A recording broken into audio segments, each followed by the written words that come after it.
members of the Small Business Association, partners and colleagues all. Welcome to this month's webinar. And it comes immediately after we've had a restful period during the Easter weekend. I hope that all of you got an opportunity at least to take some much needed rest over the last few days. And this session today has been dubbed our annual tax clinic. Now, for those who may not know, the Small Business Association organizes a webinar each month to focus on an issue that will affect the small business community, to focus on a topic that is relevant, we believe, to helping our members do business in the current environment. And usually we have someone from the business community that is able to share from their expert perspective on that particular topic that we've chosen for the month. So this month of April is a little different in that we've dubbed today's session a clinic. And why we've done so is because we're going to go a little longer than usual. And also we're going to be a little more participative. We've asked you, members and colleagues all, to please walk with your devices. Please bring along your tablet, your laptop, whatever device you use that you can log in and you can go through in a very practical way the component that helps us to understand how to do our filing, how to fill out the necessary forms and so on. So we're going to have a practical session as a part of today's webinar. So if you don't yet have that device turned on or accessible, take a few seconds, take a few moments and get that device, get that laptop, get that tablet, and be ready for that practical component. This is why we've called it a clinic today, because we want, as we go through our session today, to share with you on the process involved in completing certain forms, and for you to, in a very practical way, work with our facilitator in completing that particular exercise. Okay, so once again, welcome. It is a beautiful Tuesday morning here in Barbados, and it is now 5 minutes after 11 here. And for those who may have the opportunity after this session to go on to our SBA TV segment on our website or our YouTube channel and watch this, you know, I do believe that you too will have an opportunity to, you know, learn from the practical component and the practical demonstration that will follow. So again, our rule for today is that you jot down your notes, jot down your thoughts, your questions, and so on. And our facilitator will give an opportunity for that Q&A segment so that, you know, we can be as participative as is practical. My name is Lynette Holder. I'm the CEO of the Small Business Association. It is my pleasure to welcome you to this, our April webinar, as we focus our attention today on ensuring that we are tax compliant. What really is it for the small business community? What does it mean to be tax compliant? What do we need to know? What are the changes in legislation and procedures and so on that will impact on our interaction with the regulators and our filing of taxes, etc. These are all questions I'm sure that you may have, and in a few moments we'll get to distill all this and provide the relevant information. Now, a little bit about our presenter today. No stranger to the Small Business Association. It's my pleasure to have with us Ms. Dawn Williams. So Dawn is the Managing Director of Resilia Accounting Services. A little bit more about her, our presenter today. Dawn is a fellow of the Association of Chartered and Certified Accountants, that's the FCCA. She's also a certified internal auditor, CIA, and a member of the Institute of Chartered Accountants of Barbados, that's ICAB. She also is a very active member of the SBA, and many of you on the call may know her in another capacity. She is one of the facilitators in our QuickBooks and accounting programs here with the association. She's been awarded several professional services awards and small business awards as a result of her outstanding performance in the business community. These awards provided by the association in 2016, 2018, and also in 2022. Dawn has over 17 years experience in the accounting profession. And she's also a board treasurer of the Help Us Reach Them, that's her initiative, to local charities. Dawn is passionate about seeing the micro and the small Barbadian community, business community thrive and succeed and be empowered. So without any further ado, let us welcome at this time Dawn Williams to facilitate our session today as we look at the topic, what does it really mean to be tax compliant? Over to you, Dawn. Thank you very much, and good morning to everyone as well. Just allow me to start to share my screen. Right, so thank you again for the opportunity to present this morning session in terms of going through what you should do to be tax compliant. As Ms. Holder said, I would definitely want the session to be interactive. So again, you can just jot down your questions, and when we get the chance, then we will be able to address those questions as we go. So I like to jump right into things. Kind of a practical person. So today's session is right up my alley.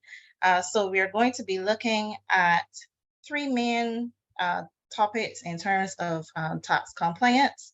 So we're going to be first looking at checking third-party information. We also then go into filing a personal income tax return, that's a PIT return. And lastly, filing a CIT return, which is the corporation income tax return.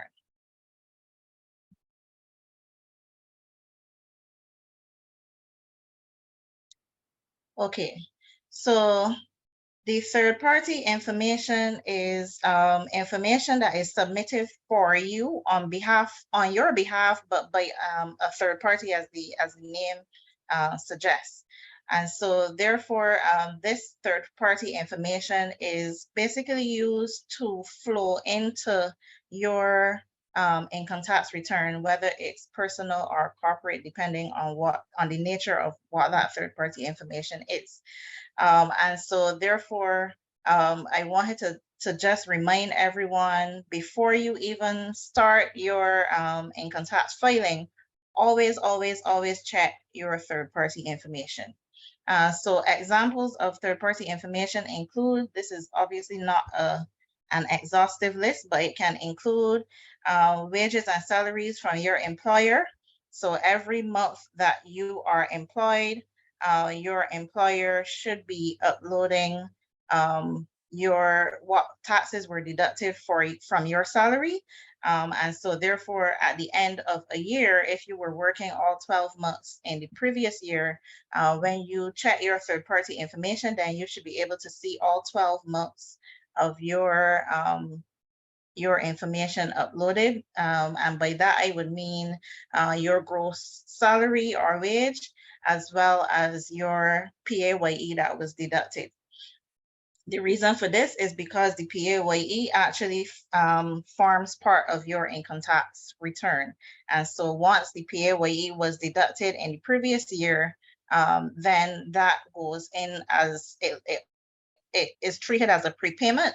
And so therefore then you should have less tax to pay, or maybe even a refund depending on how much tax was paid in the previous year.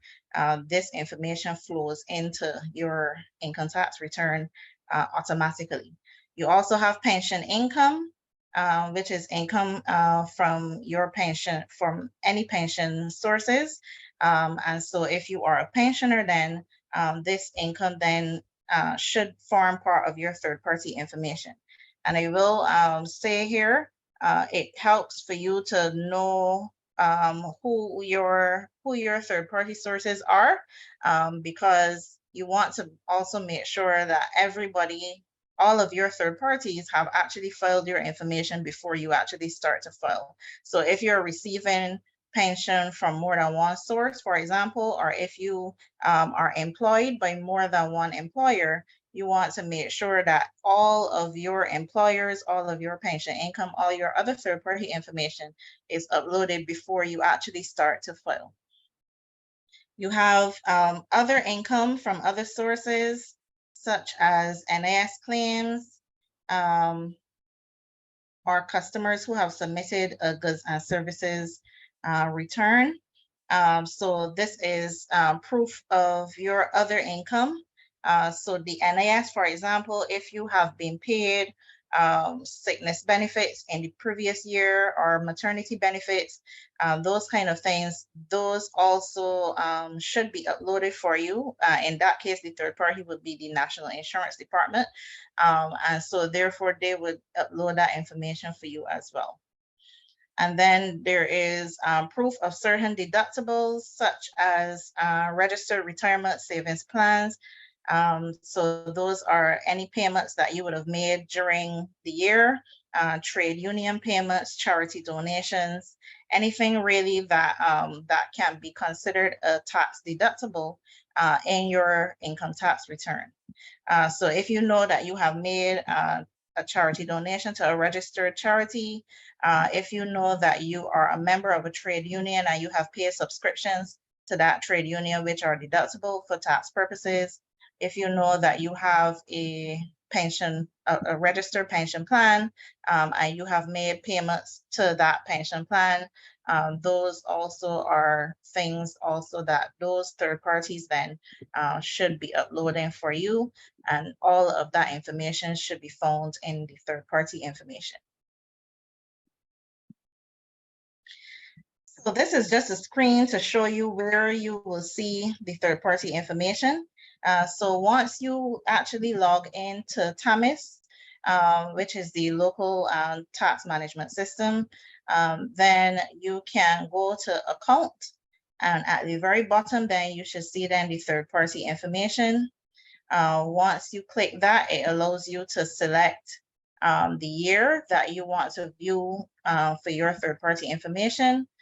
So for example, for us now that we're getting ready to file, for those who haven't filed as yet, getting ready to file 2022's tax, so then you can select 2022 as your year. And once you do that, then it will show all of the information that has been uploaded for you by third parties. So again, you would just go through that list, that page, and basically see if all of your information is there. So like I said, all your employers, and if you receive any NIS claims, any deductions, so any charity donations, any registered retirement savings plans, and those are just examples. There may be a bit more that that are not in that list, but you should just make sure then that you have all your information uploaded for you. At this point though, if you find that that there is an issue, like if there is information that is missing, or if there's information that is not matching what you know to be the truth, so you might see something might be uploaded. For example, you might see your employer has uploaded your salary information, but you are realizing that maybe 1 or 2 months are not matching to your pay slips that you would have received during that year, then is the time then to go back to that third party. So you would contact that third party, whether it's the employer, the NAS, whoever it is, and basically let them know that you have noted a discrepancy, and you would see if they can amend and re-upload the information before you even start to file. So it's very, very important for you to check this third-party information, because you want to make sure that the information that's flowing into your tax return is accurate from the start. You don't want a situation where you're basing your tax return on erroneous information. Right, so this is just the next page then showing that you can select the year. As I said, you can select the year that you want to see your information for. So again, I stress, never start to file any tax return without first checking the third-party information. So again, if you do notice anything that is missing, as I said, you contact the source, but also you have the option in TAMIS to actually submit a filing extension request. So like, for example, if you realize that April the 30th is coming up fairly fast, well, in this case, this year, it's May the 2nd. So if you realize that that day is coming up, but the third party that had the errors in your data have not yet resubmitted your data, or if they're still missing information, you have the option then to submit a filing extension request in TAMIS to report basically that your third-party information is incomplete. And so again, that is also done again in TAMIS. So once you are signed in TAMIS, it should be, I think, in the returns section. So instead of clicking account, then you can click the return section, and then there should be the option there to request a filing extension.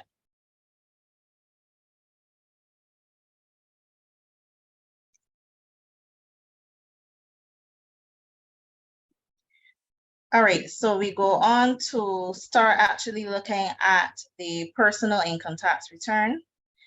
So the PIT stands for personal income tax. And personal income tax return should be filed by all individual taxpayers and for all years, whether or not income was earned. So once a person turns 18, really and truly, then you should be submitting a TAMIS personal income tax return, even if it is zeros, to say that you have not earned any income in that year. You still should submit a tax return every year. The filing penalties I have here. So you have the late filing penalties is $500 plus 5% of the total tax that is due. So if you are late in filing, so if you have missed the deadline and you are late in submitting your personal income tax return, there may be that penalty unless the BRA extends the deadline, in which case then what happens with TAMIS is that sometimes when the deadline is extended, there's a notice in the media, but the TAMIS itself is not updated to state that the deadline has passed, has extended. And so therefore it's up to you then to pay attention then to what is going on in the news, in the media, so that you will be aware of if there are any extended deadlines, because then you would know if you can ignore a penalty that is added on, because like I said, sometimes TAMIS does not always get to match the dates of extended deadlines. So like, for example, the deadline this year is May the 2nd.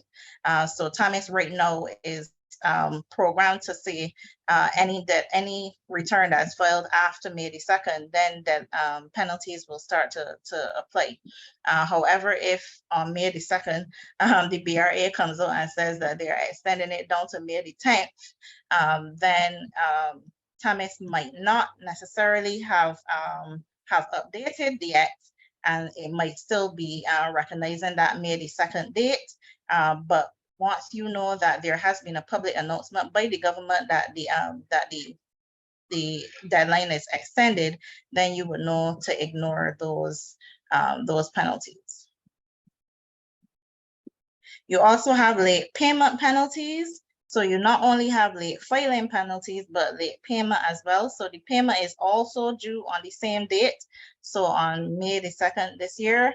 And those penalties then, if you pay after that time, is 5% on the total amount due plus 1% each month that is unpaid. So every month that the balance remains unpaid, it will add on an additional 1% until you actually pay something. And then if you pay something, then the 1% then should reduce, because it will be 1% on a smaller amount that is outstanding. So that's how the penalties will work. So I usually advise, even if you cannot pay all when it's due, try to pay as much as possible every month until your balance comes down, because then that 1% then would reduce over time with a smaller outstanding balance. So the personal income tax return applies to sole traders. It applies to partners after filing a divided income return.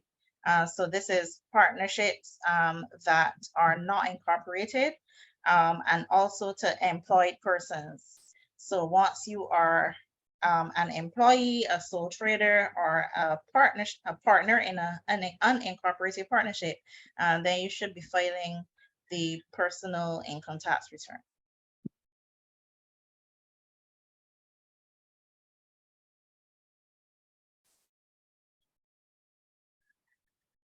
So before you even start, you can have your information handy.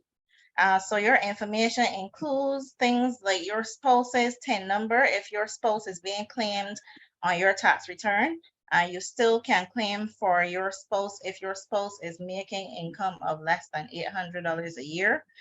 So for the case of persons who have housewives or house husbands who do not necessarily have employment, or persons who may have an unemployed spouse, or someone who just is not earning at that amount, then you can actually claim for your spouse on your tax return. So you should have their TIN number so that you can do that.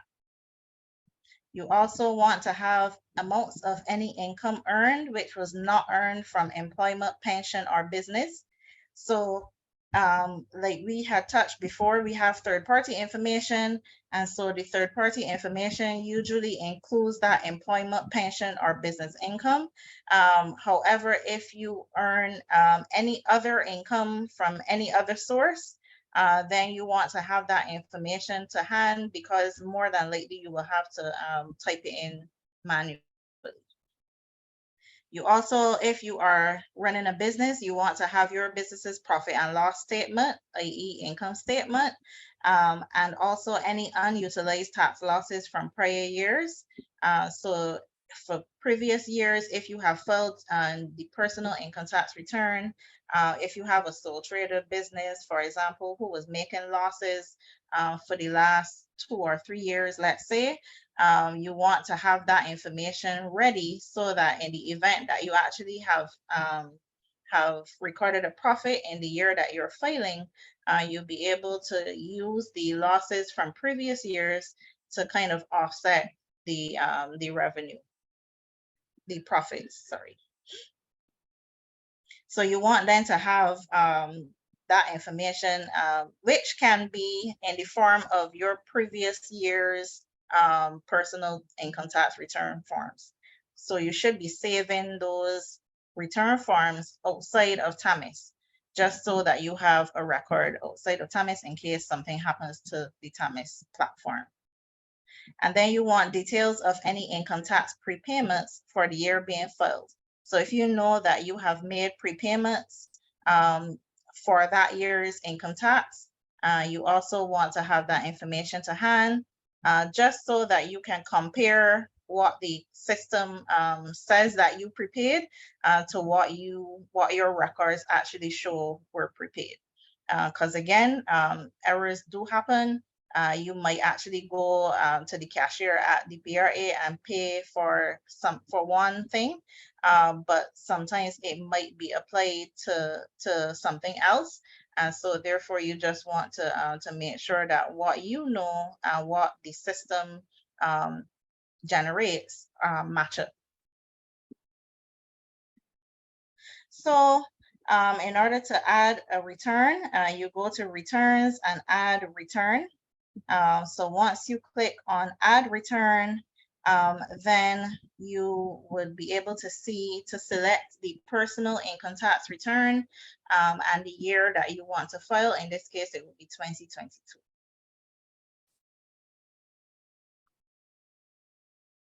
So once you do that and you have the details here in that summary page, once you select your year and the tax type that you want to file, then you can just click start and you can advance to the actual return. Now, just give me a minute to switch my screen.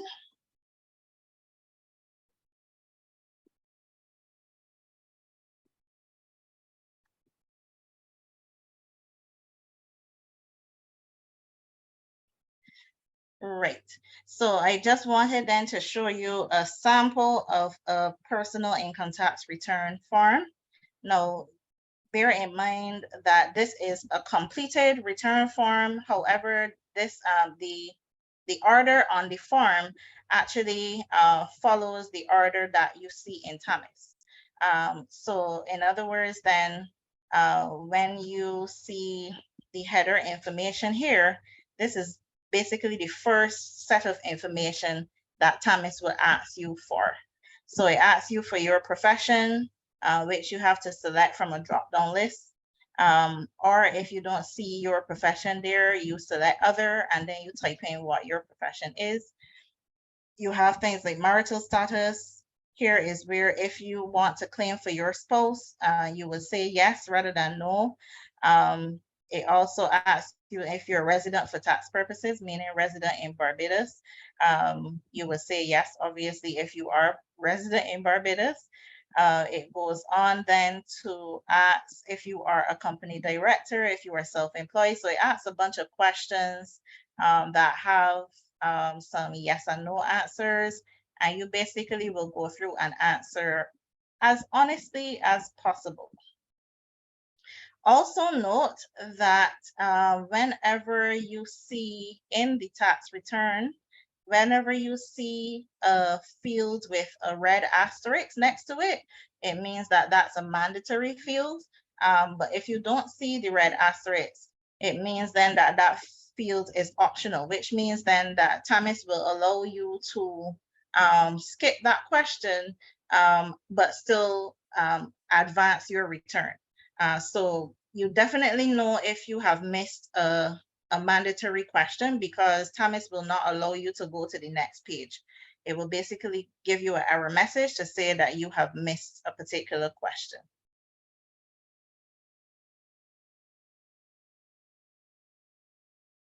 So then you come down to the next section, which is the employment income and income from employment and pension.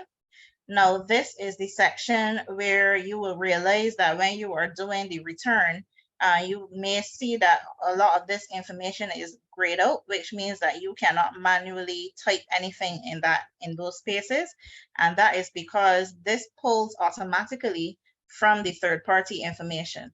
So if your employer says that you were paid $50,000 in last year, $50,000 is what will come up automatically in here. And then it would also pull in the amount of income tax that was deducted, which is the PAYE that would have been deducted from your salaries last year. It will pull in all of that information for you. So basically this section is not editable, is pulling from your third-party information. So if you have no employer, then this section would be a lot of zeros, because then it would just recognize that there's nothing to pull. So it would just pull in a lot of zeros. So you also then have the pension part, that also is also pulled from the third-party information. So all of that section basically is grayed out. It does not allow you to actually type in any information there.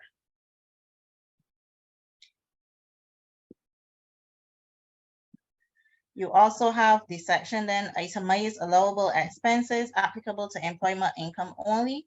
This also is, I believe this is also pulling from your third-party information. So like, for example, if you have, if you receive allowances, or well, particularly the travel allowance, and the employer then, when they were submitting their PAYE returns, they have separated that in their PAYE return, that will automatically feed in to this section as well. So basically the whole of part A is pulling from your third-party information.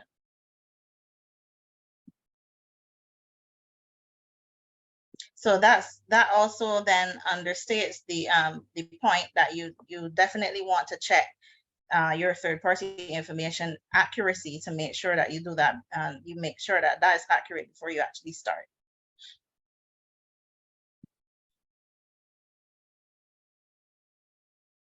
Part B, which is investment and miscellaneous income from sources within Barbados.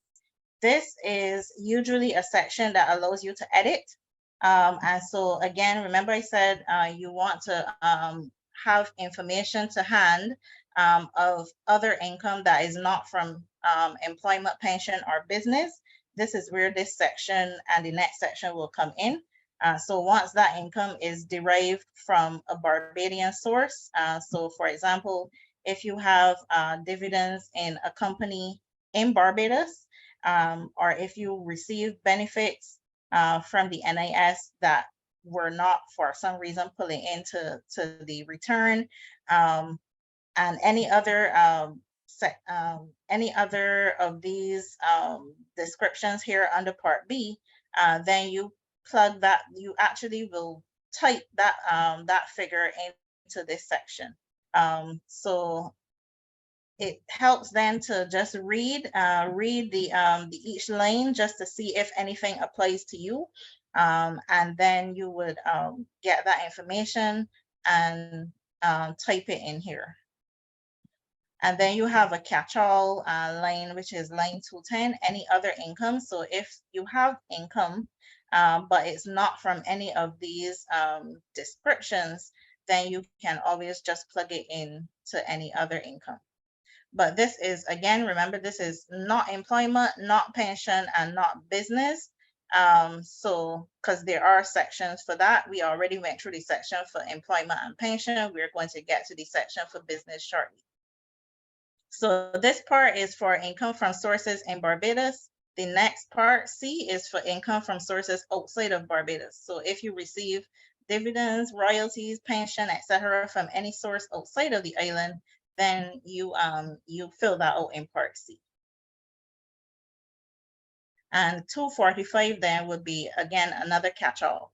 So if you have income from a source outside of the island, outside of Barbados, but it's not fitting any of the descriptions above, then you enter it in line 245. Part D is the most filled out part for business persons. So part D is income from trade, business, investments, and non-residential rental property. So here is where you use your income statement or profit and loss statement from your business to basically plug in the figures then for your revenue and then for all your expenses. So whether you have cost of goods, cost of sales, or you have other operating expenses at the bottom, it has all of that information there for you to, all of the lines there that you can plug in. So when you get to the operating expenses section, you will realize that there are some expenses they ask for specifically. And then there is a line 400 saying other expenses. So the other expenses then would be the sum of all of the expenses in your profit and loss statement that don't fit any of the actual specific descriptions above.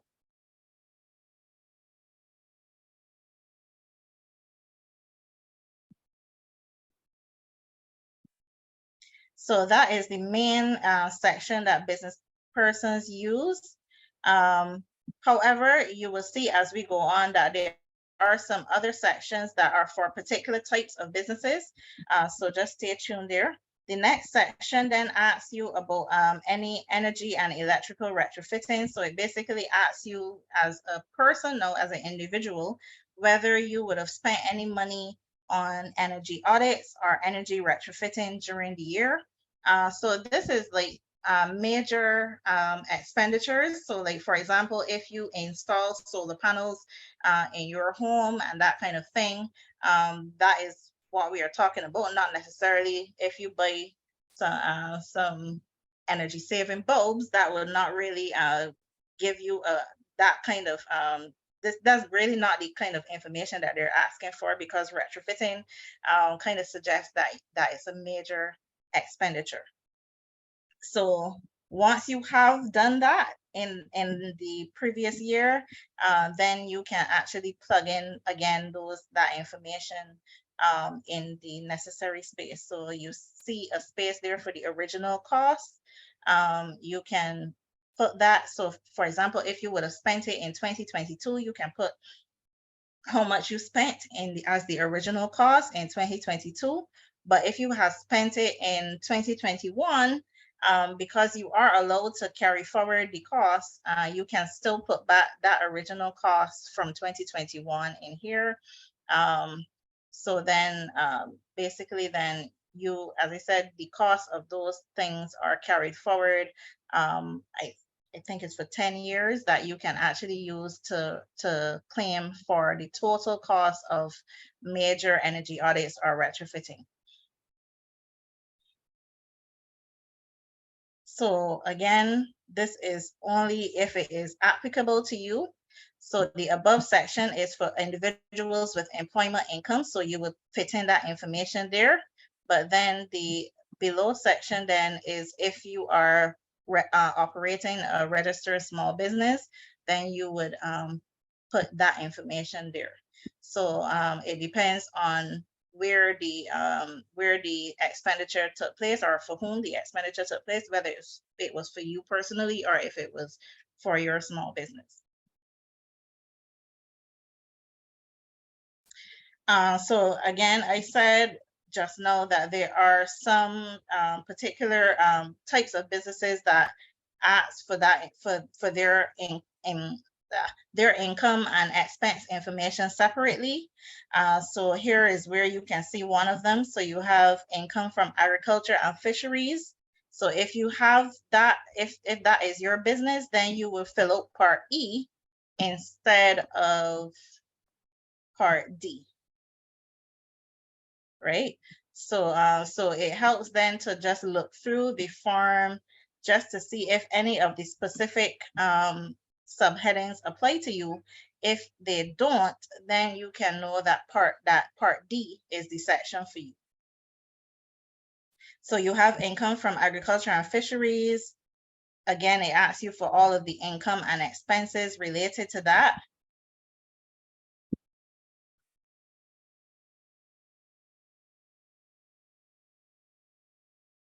So then part F now is like a summary So this section here now is going to pull any information from sections that you would have filled out above this. But here is also then where you would fill in your losses that you have from previous years. So again, it is income from trade, business, investments, agriculture and fisheries, and non-residential rent. So if you fall into any of those categories, then you fill out part F. If you have losses to offset. So if you have losses from previous years that were not used, that you can use now. Obviously, this is if you have a profit that you want to offset. But also you just put in the losses if there are any losses that were raised in previous years that you have not yet utilized. You will put that in part F.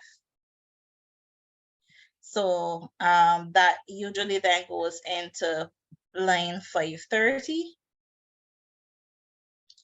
Is where then you would type in, like if you had a $5,000 loss in 2021 that you have not yet offset, you can put $5,000.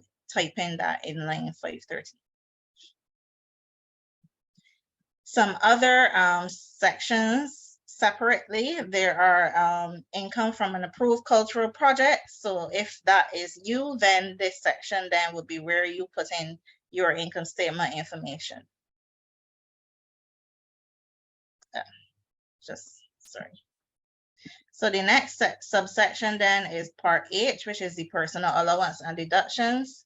So here is where all of the deductions are inputted.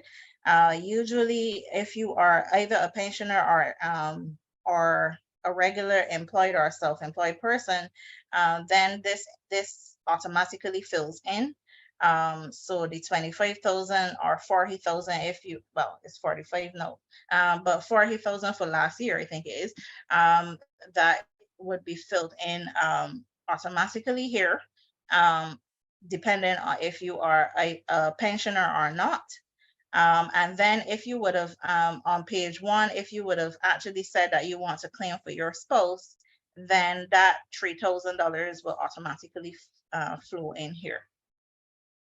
There's no more personal allowances for children. So bear that in mind. Before, you used to get $500 per child, or well, if you were co-filing with your partner, or $1,000 if it was just you filing for your child. You no longer get that as a personal allowance. And then you fill in all of the other deductions. So if you are a self-employed person, you have employees, and you pay national insurance for them. So remember, when you pay national insurance for your employees, there's an employer portion. That is the amount then that you can actually claim back for.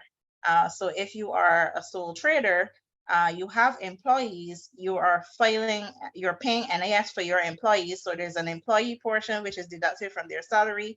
And then there's an employer portion. You can actually claim back for the employer portion here. You have the subscriptions to registered trade unions. So this is, again, if your third parties have uploaded that information, it should flow in here. But it will also give you the option to manually edit this information in this section. So like, for example, if you're over 40, you can claim for up to $750 in medical expenses. So you can put in the actual amount that was spent there. And I say here, you should be able to back up anything that you put in your tax return. So if you are filing and saying that you're claiming for $750 in medical expenses, be sure to actually keep that information in terms of your receipts and stuff from your doctor, etc., so that if you are audited for any reason, you would have proof that you actually spent $750 or over. Again, the donations to the charity, etc. So all of the things in this section are things that you can manually edit, but they also can be pulled in from your third-party information as well.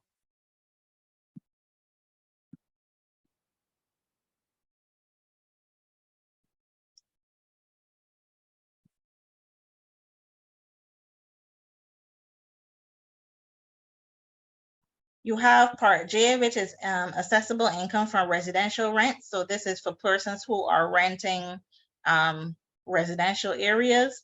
So this is the section then where you will put in your income statement. And then you come to the income tax calculation. So the income tax calculation, sorry, will just basically pull all of the information from all of the sections above to calculate your total taxable income. So it would pull all of your taxable income, subtract all of the relevant deductions, and the net is your taxable income. Then if you have actually made any prepayments, it will actually tell you what the net amount is that is due after the prepayments were paid. So that's that whole section. Then Part K is basically a summary, and it is all calculations. So it's all things that you can't really edit in TAMIS. So it pulls from previous sections of the income tax return.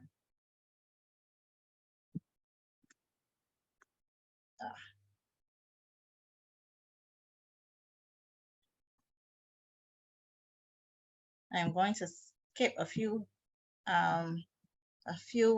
sections because again, in the interest of time, but when you get down to the section where it actually tells you the taxes that are paid or your refund, then it actually will also tell you then whether the tax is payable all by April the 30th, or part by April 30th and part by September 30th. So it will tell you exactly what is due, or if it is a refund.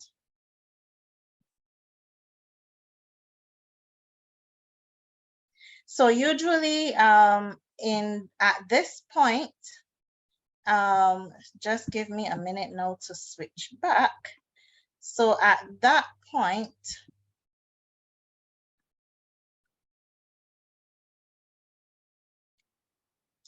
right, you might get her this page here, which then is like after it tells you the tax that is either a refundable or tax that is due, you might get to this page here asking these questions: do you want to receive your refund as a tax refund certificates, etc.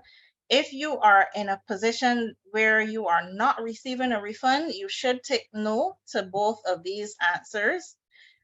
If you are in a position where you are receiving a tax refund, then you should click yes to either one of these questions. So yes, either you're receiving the refund as a tax refund certificate, or you want to receive it as a direct deposit.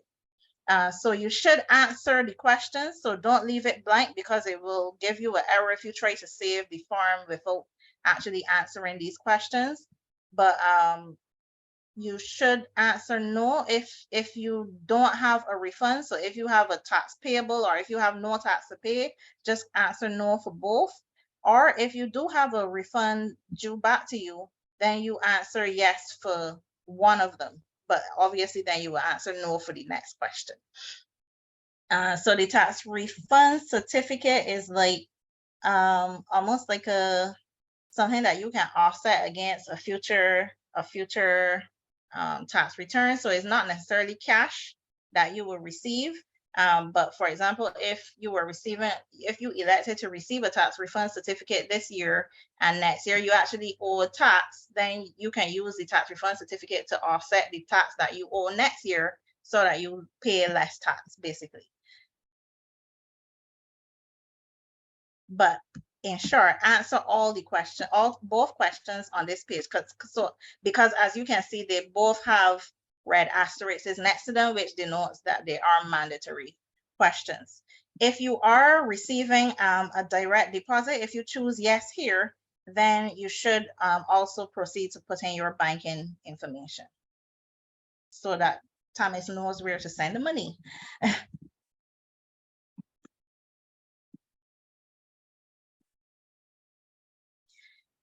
And then before it actually allows you to submit, it gives you a return summary. So always review the return summary before you actually click submit, just to make sure that you have everything correct.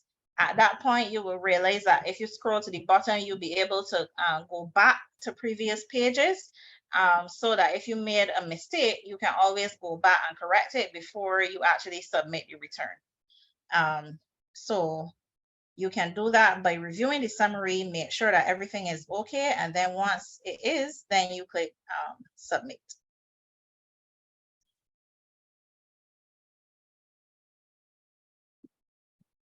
So I just wanted to quickly mention here the divided income return. I'm not actually going to go through it in the same detail, but a divided income return is a return that is filed by partnerships.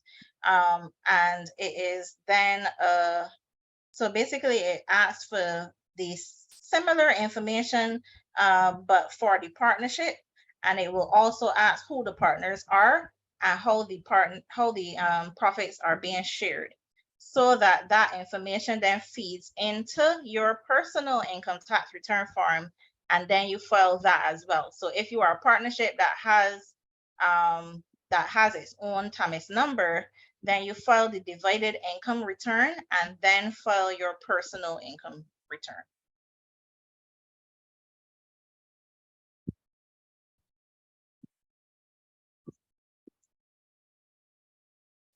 So again, tax payments are either due fully by April the 30th or by the date that the government will announce, or in 2 installments by April 30th and September 30th. And again, you should be governed, you should really follow what the income tax return says in terms of knowing which one applies to you, because it will tell you that on the last page, whether it's due in 1 installment or 2 installments.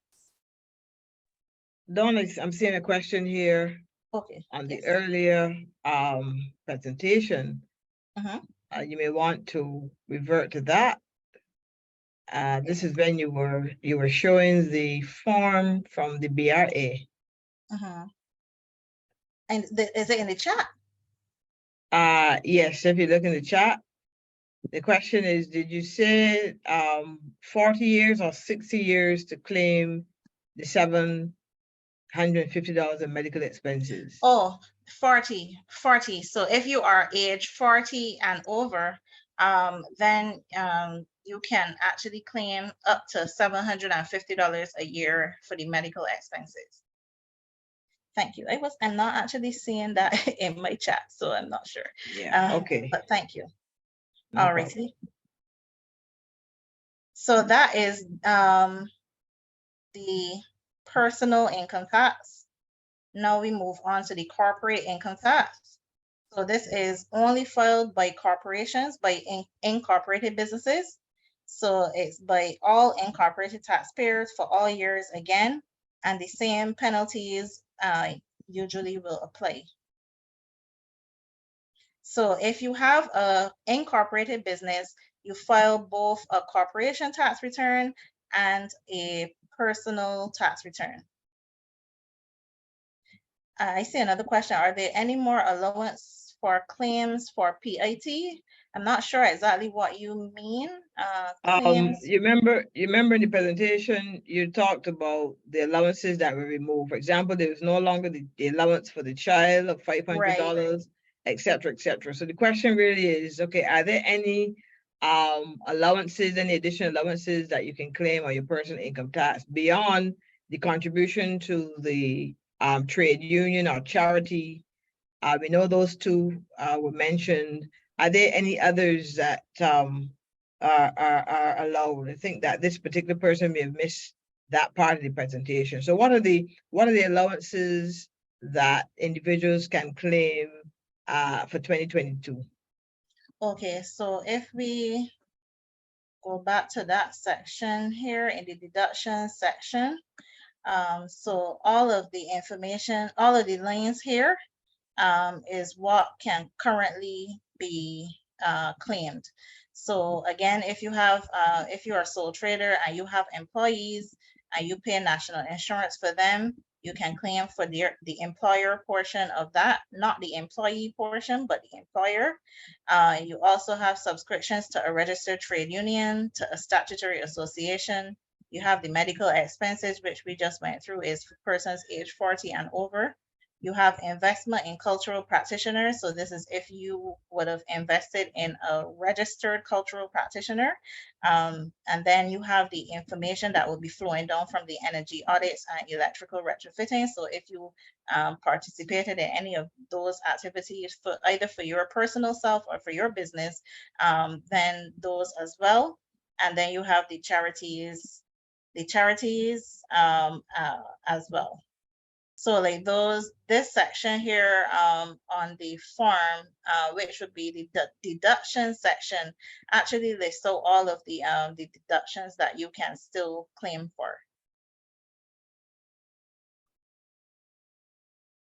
All right, so I believe that was that question. So let's go back to the slides. I'm thinking, Dawn, that because most persons may very well be in this category that would file a personal income tax. I'm seeing quite a few questions coming from our audience on this one. So, you know, not to delay the point about the corporation tax, but there are a few questions here on the personal income tax. And we could maybe pause just to deal with those. I'm seeing a couple more here in the chat. Yeah, I believe you can see the one from Betty Allen. Yeah, I can see that one. Paying for cultural practitioners by just placing the amount in the column. That's a question there, and Chantel as well asks if someone is in the initial stage of starting a business, how would that person handle the taxes?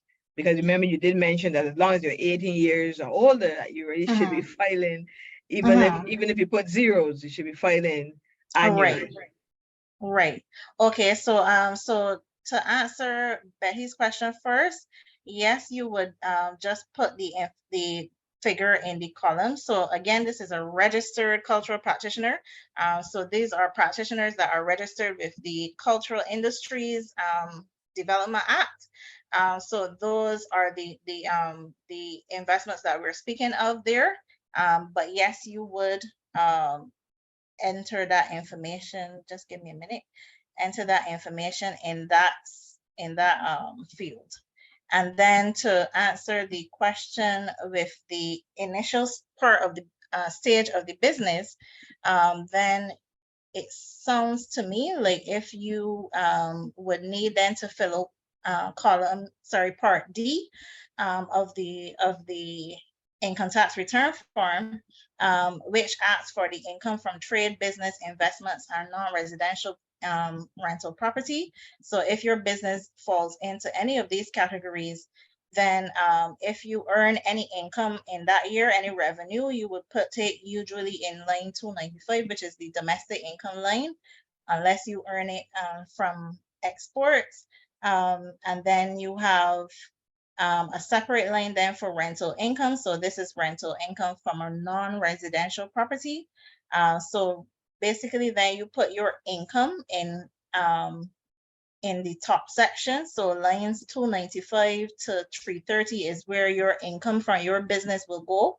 And then coming down the line, if you have cost of sales, you will put the total cost of sales you can put in the purchases row. So if you have a total cost of sales of 10,000, you put the 10,000 just so that it comes into the cost of sales section.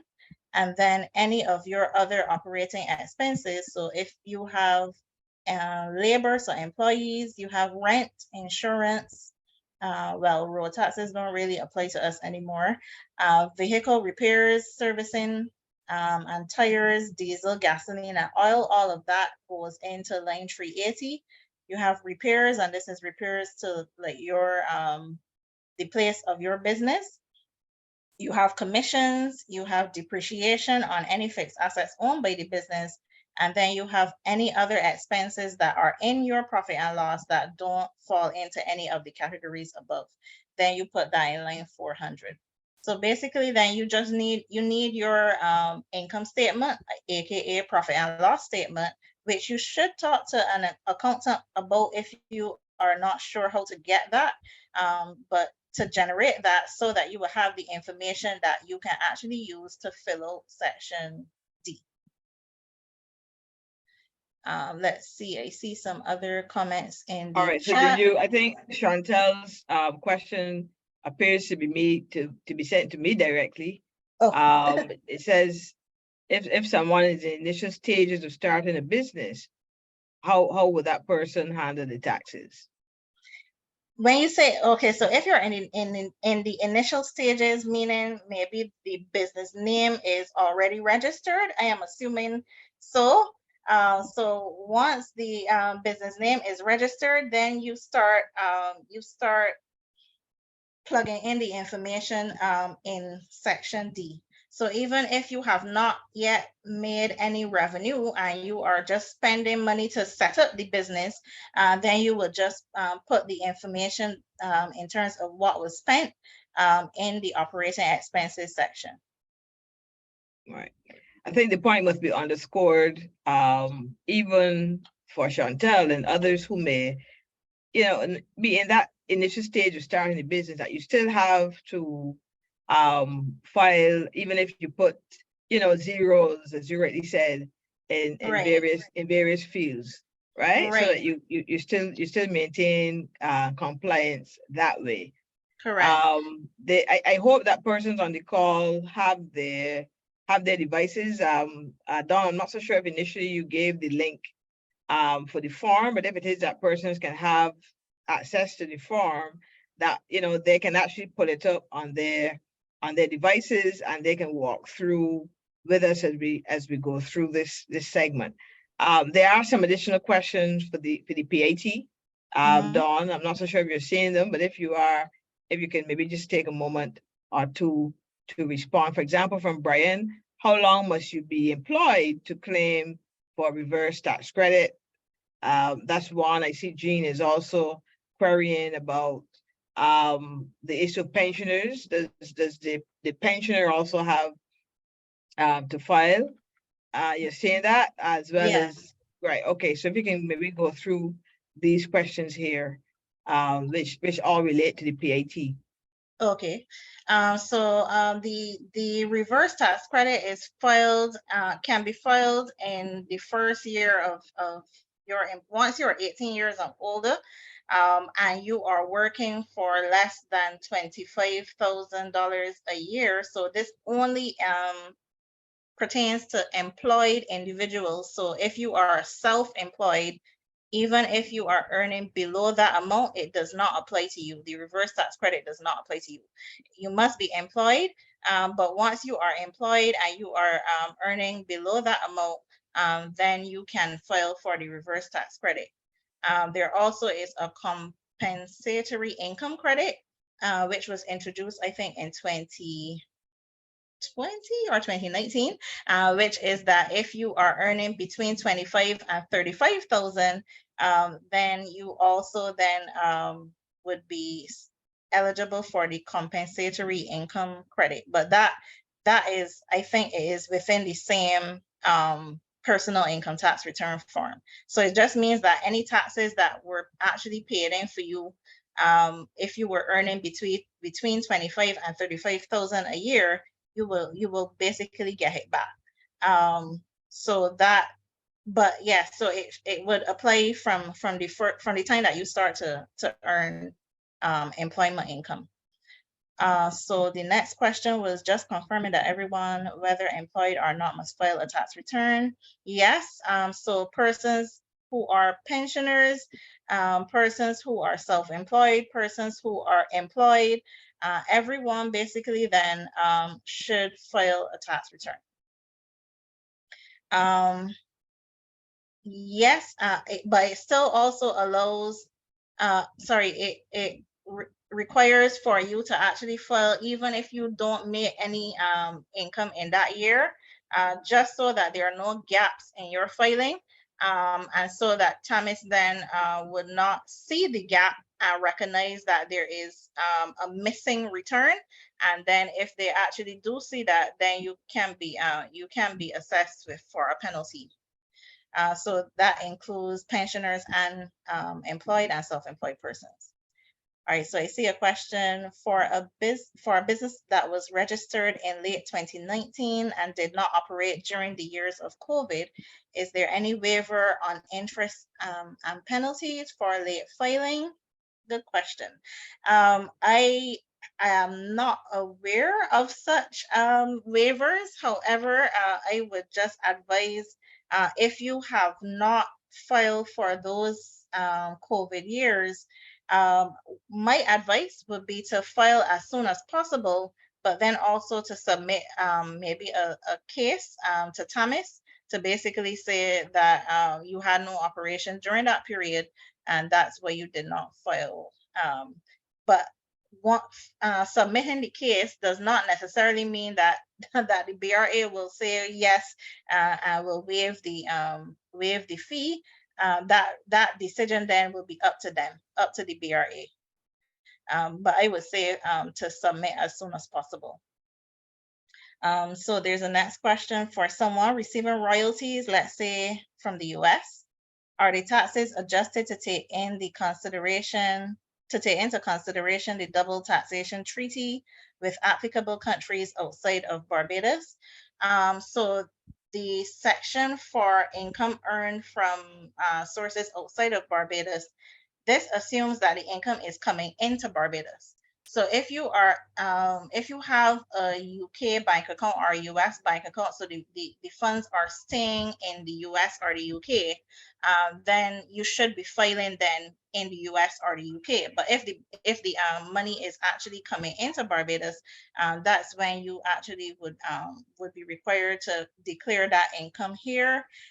In terms of if they are adjusted, to take into consideration any double taxation treaties, that part, to be honest, I am not sure. I don't think that the farm currently allows for that.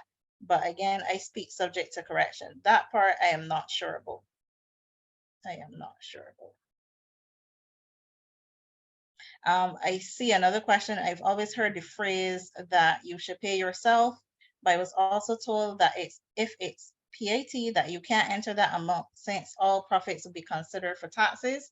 That is partially true. So let me explain that. If you are a sole trader and you pay yourself a salary, that salary should not be included as an expense when you are filling out your income tax return, because basically you're saying that you paid yourself an expense and hence then it shouldn't be taxed on that.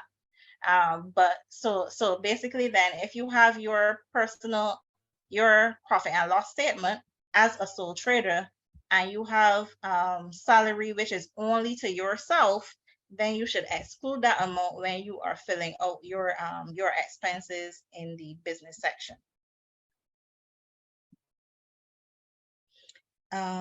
Another question, what are the allowable expenses for sole proprietorships with an office in their home? For example, is it still 1/3 of the electricity bill, etc.? What other allowable proportion expenses are allowed? Okay, so there's no set formula for this. So if you have a shared space or if you have shared expenses, so not just a home office, but for example, if you use your personal vehicle for business purposes as well, then you really should then basically come up with a percentage that best reflects the usage of that expense for business purposes. So for example, if you say that that you are working 1/3 of every day, then you might use the 1/3 then as the portion that you would record the shared expense. So like, for example, if it's rent, if it is electricity, if it is some kind of utility that you're using at home, but you're also using it to run your business, then you would use that as a basis in terms of, you would ask yourself then what is the portion that you estimate, basically is the best estimate that you use of that expense for business purposes. Same thing goes for like for gas. So like if you say that you use your vehicle 50% of the time for business, then you might decide then to do 50% of your gas bills to record as a business expense. But there is no set percentage that is out there. I would advise that maybe you can talk to an accountant in terms of seeing what is the best percentage for your business, and the idea then is to be consistent. So you want to use that same percentage for this year, next year, etc. So there's not a particular percentage or rate where that is concerned. Any considerations if you purchase a property? So if you purchase a property, that usually falls into, as a fixed asset. So therefore, then it should not really come into the income tax return, unless you are depreciating a building. Like for example, if it's a building on the property and you are recording depreciation on that property, then that will come into the income tax return, but it would not classify as an expense because it really is a fixed asset. And then I see another question. If you have obligations that don't pertain to your business based on registration and discussion with BRA, such as product levy, room rate levy, and pandemic contribution levy, employer, how would these impact your CIT filing? So each of those levies are separate returns. And so therefore, they have their own return. You file that separately. They don't necessarily impact your corporation income tax filing, except to say that they would be considered a business expense. And so then they probably would come into the other expenses section of your corporation income tax form. But in terms of actually affecting the return itself, then not necessarily. So I see another question. Where would you enter that salary on the form exactly? So this is for the person that asks about excluding the salary from your expenses. You won't record it at all. So for example, so in other words, then your taxable income would be completely different from the income that is stated on your profit and loss statement. So if you are a sole trader and you're paying yourself, you don't record that at all in your tax return.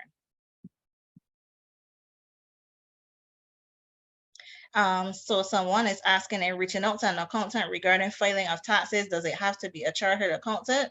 Not necessarily, but it should be somebody that still knows what they're doing. So, I mean, obviously, if you choose not to go to a chartered accountant, then the risk is at you in terms of if something goes wrong.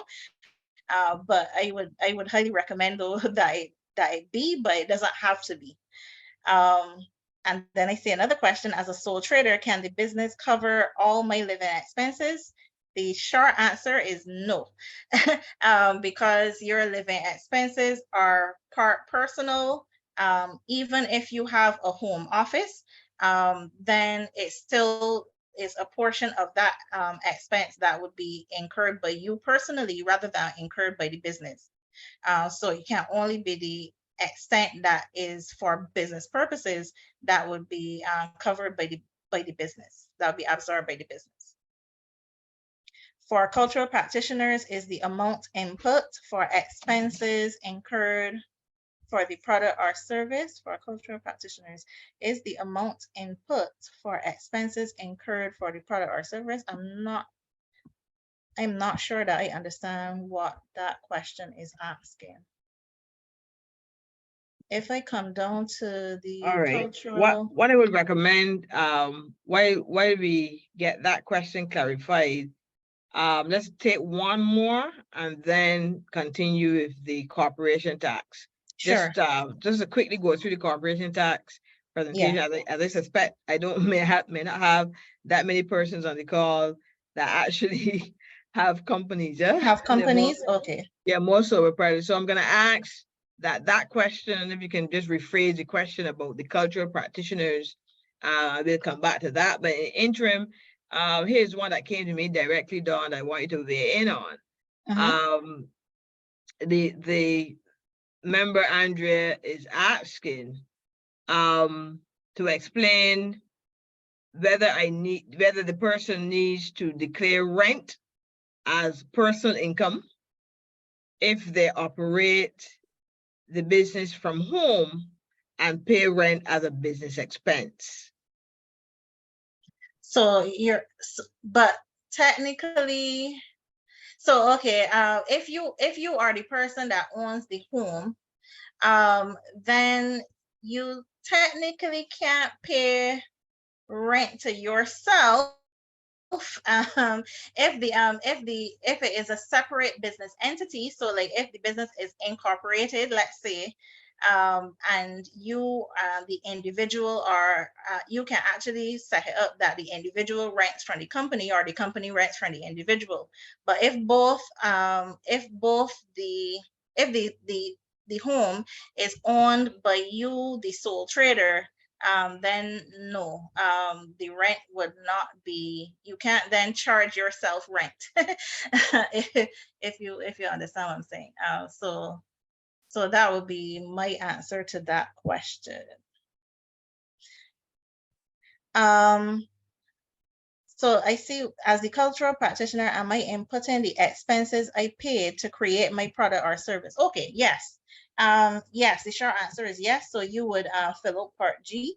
And then in the operating expenses section or any cost of sales, depending on if the expense is directly attributable to your income, then you would put in the expenses that are attributable to that were incurred in the course of business.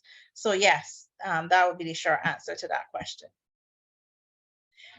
All right, so I think we have to go on with the corporation tax now.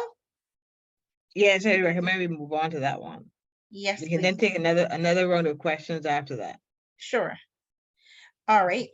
So for the corporation tax now, before you start, you want to have your company's balance sheet, profit and loss, and the tax losses available. So the corporation tax requires a bit more information, whereas the personal tax for sole traders only requires the profit and loss statement.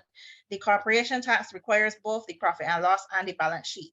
As well as if you have any unutilized tax losses from previous years, and then the wear and tear allowances sheet. And this is applicable if you have fixed assets.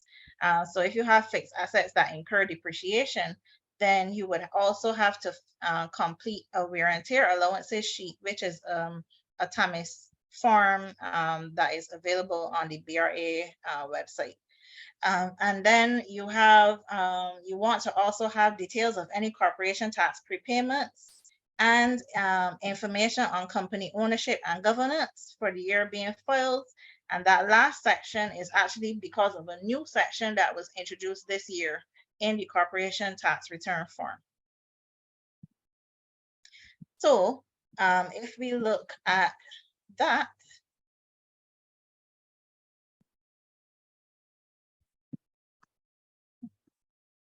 so we have the corporation tax return form.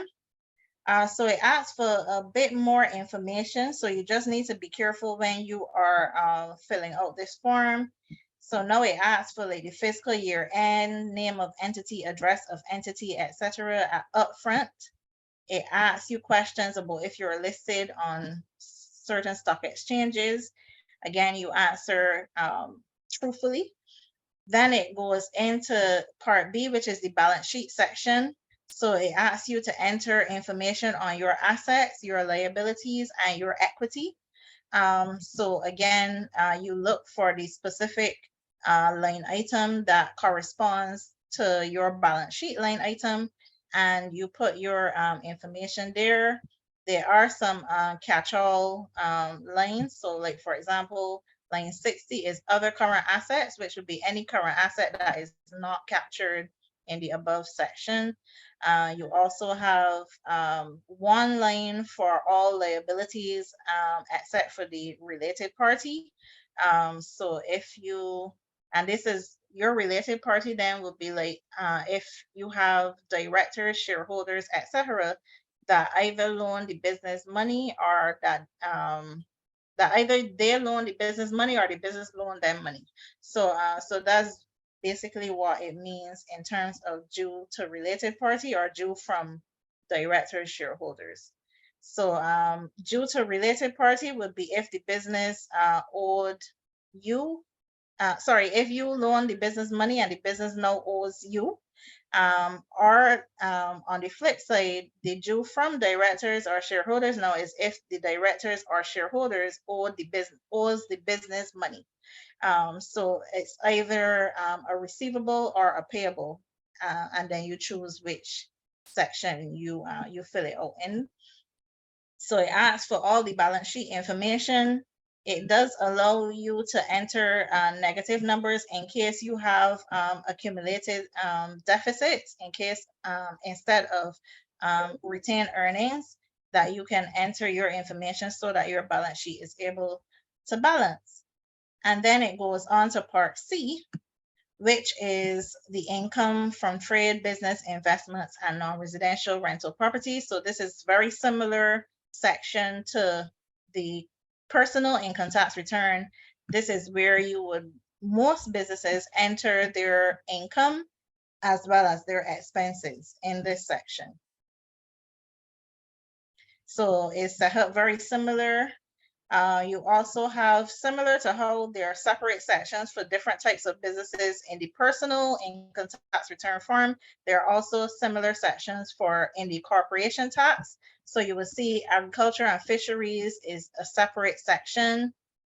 You also have residential rent is another separate section. I'm looking for the other separate sections, but I think those are all that I see here. So, part E is where you would put in your losses if you have losses in your corporation, your incorporated businesses, losses from previous years, they will go in part E. And then the new section that is added at the end is this part K, general section. And it asks a bunch of questions related to the governance of your company. So a lot of the questions in this section, ironically, are not mandatory, but some of them are. So it will ask things like, are you a member of a multinational group? Does the company have any shareholders that own 10% or more of the corporation's common or preferred shares? So if it's a case where like you are the only shareholder of your company, you would say yes to this one because you would own 100% of your corporation's shares. And then it asks information about the number of shareholders and the names of the parent company, and well, the immediate and ultimate parent companies, if there are those parties in your company.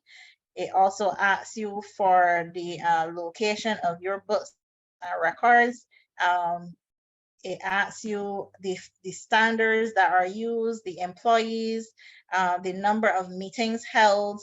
So it's a whole bunch of non-financial data that is being asked in this section. Like I said, a lot of these questions you will realize do not have red asterisks next to them, and so a lot of them are not mandatory. I suspect at some point in time that may change, that they may actually make them mandatory, but for now, a lot of those questions are not. But I would still advise you that you can use this section to basically see what your company should be doing in terms of corporate governance, because, like, for example, a lot of these questions come from the Corporations Act, so therefore um, the act basically would say, like, you should be keeping records of minutes or resolutions held by the directors, etc. You should at least have one meeting a year, and etc. and things like that. And so therefore, I guess the BRA is basically putting that information in the return to kind of introduce that corporate governance kind of information, that they have a record to say that you are actually doing what you're supposed to be doing. Because as we know, companies have a bit more guidelines, and not guidelines, but more regulations than the sole traders. I see a question. If you did not include the amount owed to directors or shareholders, example, loans from directors in previous filings, can you include the amounts in current CIT filings? So, so this question here pertains to the balance sheet section of the corporation income tax form. And again, this section was a bit more detailed this year than in previous years. So there are some lines that were added this year that were not there in previous years. If you end up, in terms of when you are filing your corporation tax return, if you end up with a receivable amount that is due from your related parties, then you should enter it here. If you end up with a payable amount, you should enter it in the liabilities section. And that amount may change from year to year depending on if there were any payments during the year. But that amount also can remain the same if there were no payments during the year. So the same amount that was owed in 2021 might be owed in 2022, in which case you will report the same amount for both years. So I hope that answers that question. Are there PIT and CIT templates available for use before filing? In terms of blank templates, not that I am aware, well, at least not from the BRA's perspective. I am not sure. I don't think I've never seen one. Let me just say that I've not seen one, but that doesn't mean it doesn't exist. But I just don't know that there is.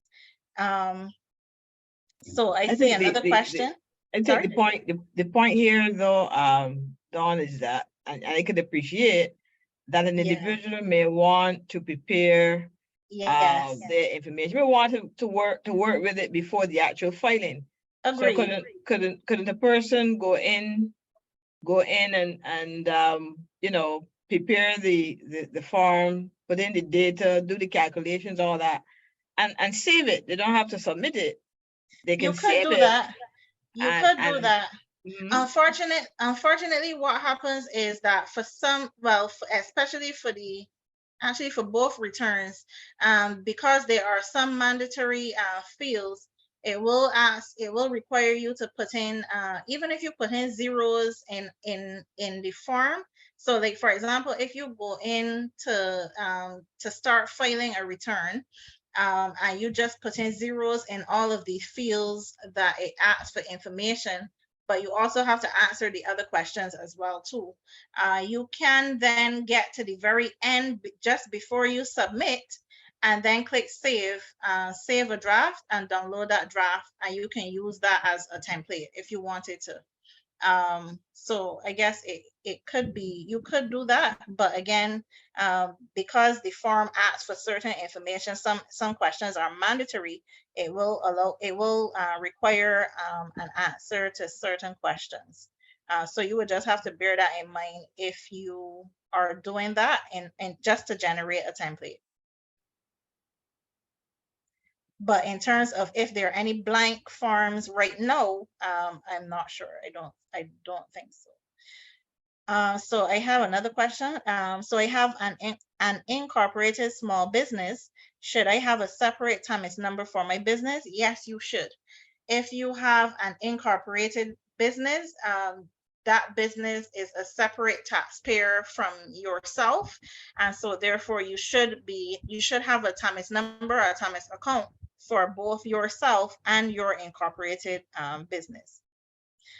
So then you should be filing two tax returns, a personal and a corporate tax return every year.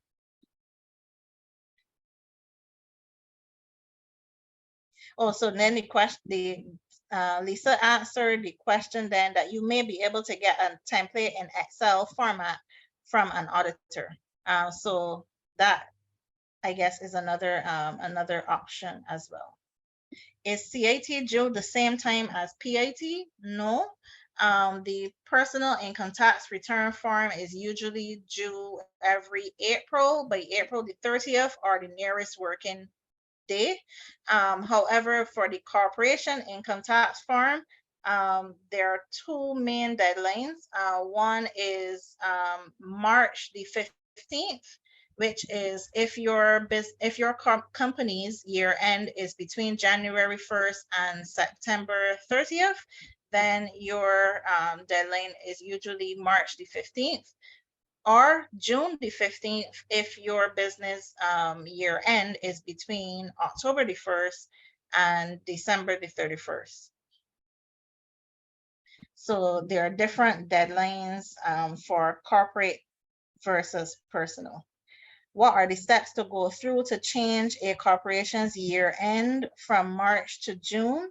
In terms of TAMIS, in TAMIS right now for this year, I think this year is the first year that I actually asked you for your fiscal year end. And so therefore you can actually put in what your year end is. Your year end though is a decision which has nothing to do with TAMIS or tax for that matter, is something that should have been decided when the company was formed in terms of what the financial or fiscal year is. However, it can be changed and that should be documented via a director's resolution, but you should not change it too often. So like maybe once in the life of your business. But usually persons that set up a corporation usually keep the fiscal year that they would have set up, that they would have defined when they set up the business. So the fiscal year then is something that should be set up at the beginning of your business, even before you start filing taxes. And if you are unsure about in terms of deciding what that is, I would advise that you consult an accountant.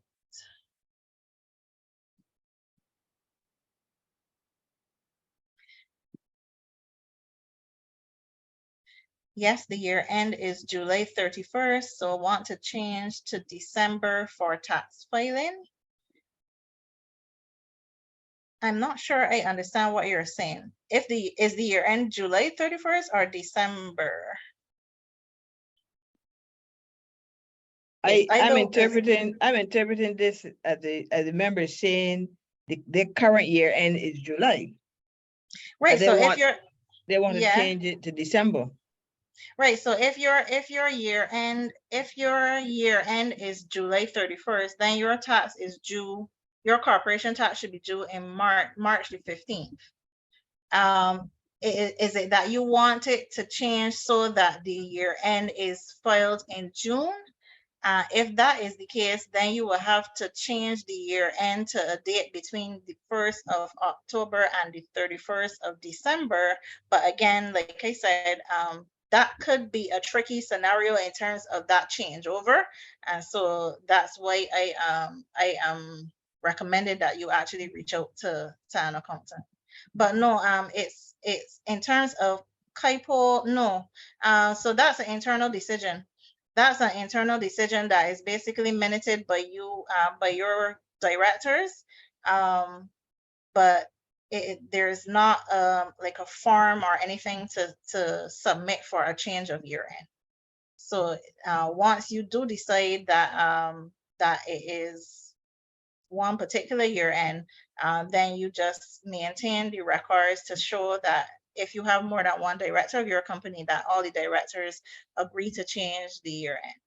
But usually speaking, when you have registered with corporate affairs, your bylaws are usually fairly open, so they don't usually state a particular date for your fiscal year.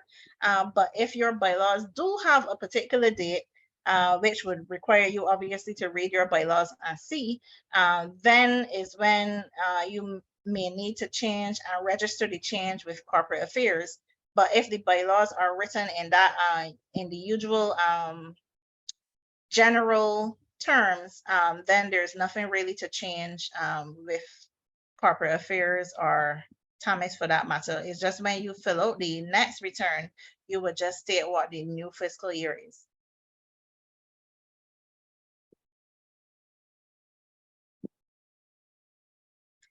All right, so let's see if there's anything else left in the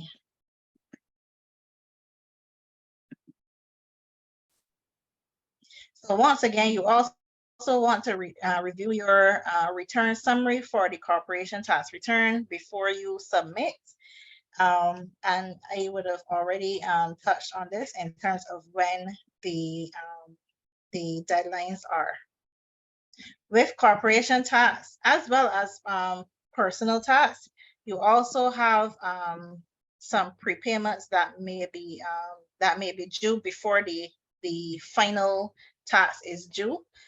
Those prepayments are usually due quarterly, and they're usually assessed on the previous year's tax. So like if in 2021 you had owed $4,000 in tax, in corporation tax, then the quarterly prepayments for 2022's tax before you get to the year end would be 1/4 of that $4,000. So it'd be $1,000 for each quarter. But again, TAMIS usually tells you when you log into TAMIS, it usually tells you when the next prepayment is due. And this is my last slide in terms of the presentation, just to make sure that you keep the adequate records.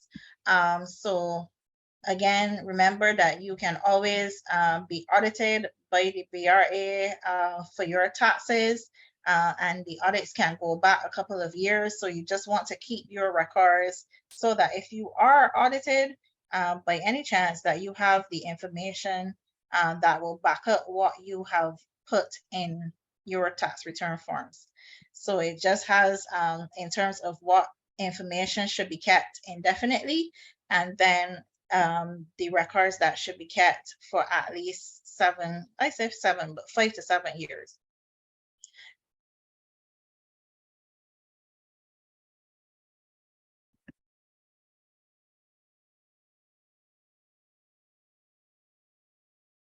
So that brings me to the end of my presentation. Let me look back in the chat to see if there were any other questions there. I don't see any questions coming to me. I'm not sure if you're seeing any coming to you, Dr. Holder. I want to just go back to the PAT. I think there was an earlier point made that one of the first things you're recommending that should be done is that an individual checks the third-party information. If you can expound on that some more, where do you go to check that third-party information. Okay, all right, just give me a minute.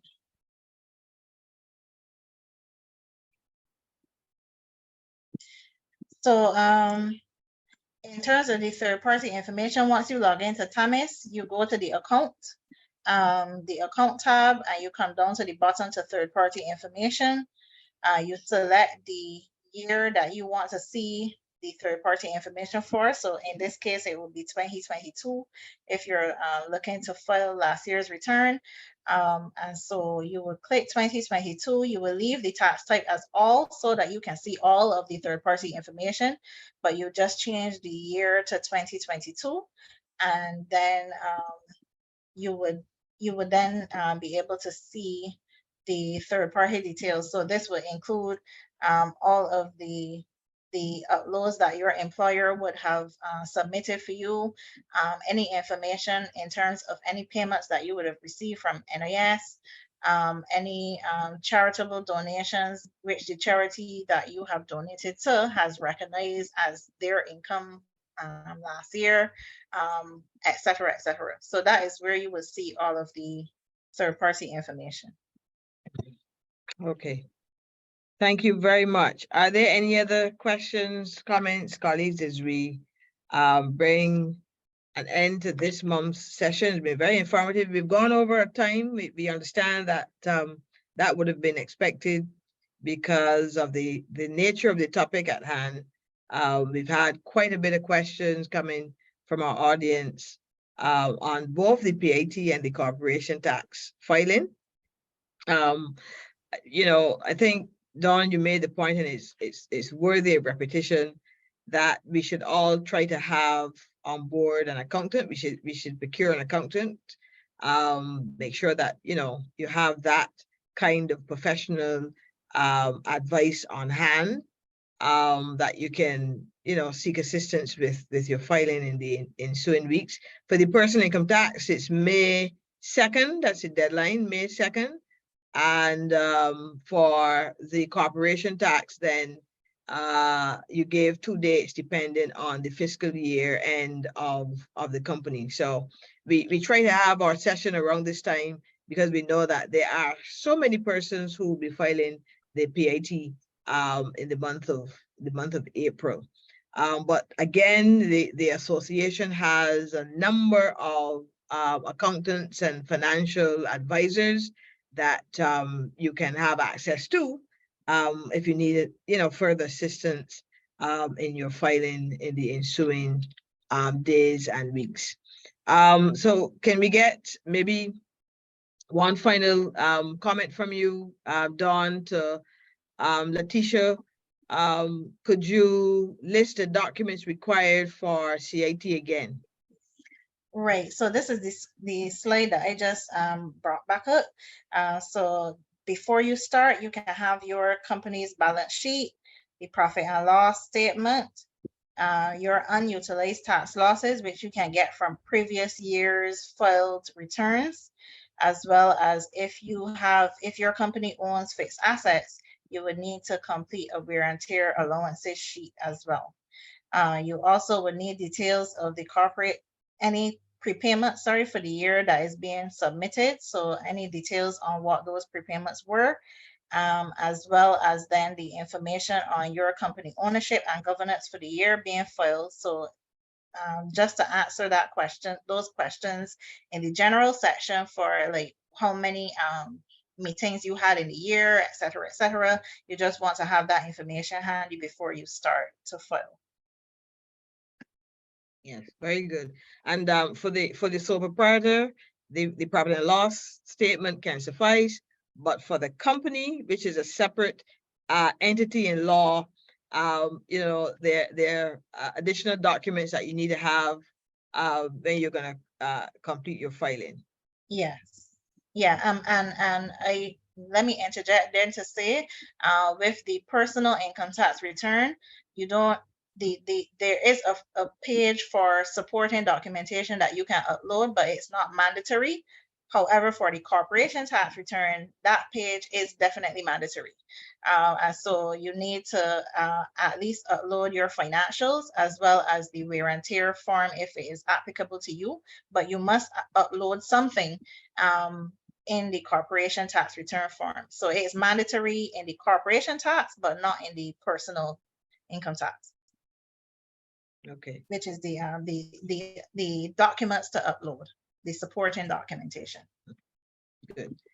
All right, Dawn. Thank you so much. Colleagues, we've been listening now for a little over an hour and 45 minutes to Dawn Williams, the Managing Director of Resilient Accounting. She is our own QuickBooks and accounting tutor here at the SBA. And they said this has been a part of our webinar series, and we hope that you found it very informative. It is usually brought to the membership at this time as we prepare to conduct our filing to make sure that we are compliant as good citizens of our country. As we all know, we need our tax revenue and to be able to provide for the social services of the state. So we're hopeful that this was instructive in helping you to be compliant in your tax filing. As is the custom, the Small Business Association organizes a monthly webinar, and all of our sessions are recorded and will be made available in the next few days on our YouTube channel. So we ask you to like us, yes, on Facebook, and subscribe to YouTube, as well as on our website in the SBA TV segment. So in the event that you miss any aspect of it, you can visit the SBA's website in another few days, www.sba.bb. In our TV segment, you can go there and watch this presentation again, because remember, you're getting ready for filing if you're a sole proprietor in another few weeks. May 2nd is the deadline for the personal income tax filing. So you'll have enough time to go back and watch the presentation if you're going to file by that deadline. And if it is that you have a company that's a separate legal entity, you can also watch it for the upcoming filing, which would be in the month of June. So we want to thank you again for being with us, spending a part of your Tuesday afternoon with us. Look out for the next session, which will come your way in the month of May. We'll send that out to you well in advance of the time that you can set aside that hour to be with us as we bring another informative session to the small business community, helping our businesses to do better business and to grow in this environment. So Dawn, thanks so much again for the presentation, and thank you too to our members, partners, and friends for spending some of your day with us. And we look forward, as I said, to seeing you in the month of May when we have another program in our webinar series. That does it for us for today. Thank you so much, and goodbye for now. God bless you all. See you next time.